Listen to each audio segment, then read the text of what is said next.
nilang, pati naman si Dib, wala naman ang puso kung magsalita tungkol sa inyo. Okay. Yeah, may Bigla ako nalungkot, may nawalang isa. Kaya mo yan, Kuya Ram. Kaya mo yan. May bumalik na. Ano lang siya, nadala lang siya ng mga... Wakwak. Yung magandang influence ang tao. Anong gusto niyo sabihin sa mga wakwak na Pasensya na po ha, isa rin po kasi yung anak kong naging ano ni Kuya Ram, parang hindi lang anak o kapatid ang turing nila. Pero hindi po siya umalis doon dahil may problema. Gusto lang niya makasama pamilya niya. Pero yung ginawa niyo po kay Dave, sobrang hindi po, sama po talaga ng loob ng ginawa niyo. Marami nasaktan. Sana po matauhan po kayo.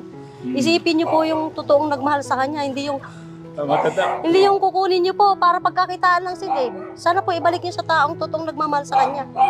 Si Dave, bata pa, kaya pa nilang paikutin. Pero ang totoo doon, hindi nila inano yung hirap at yung pagmamahal na binigyan niyo doon sa bata.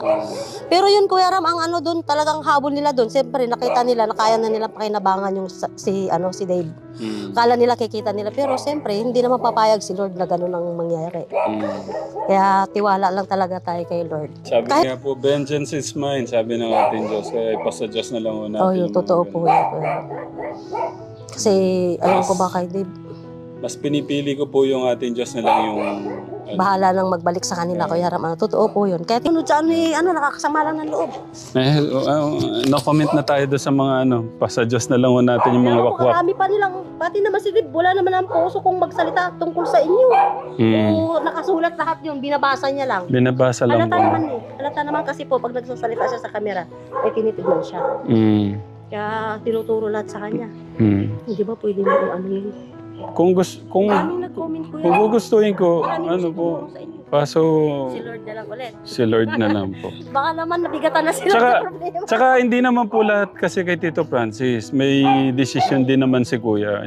Sabay lang, parehas lang naman no sila. Kaya mahirap po kasi mahirap yung ganun. Pagka tsaka na lang. Lord na lang. Kaya si Lord na lang po talaga. Number one talagang susi yung pagmamahal sa lahat ng anumang kaguluhan. At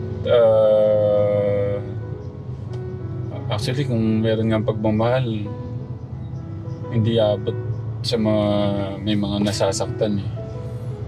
Kasi yun nga, basta may pagmamahal, maiwasan yung may masaktan mo yung ganyan, ganito.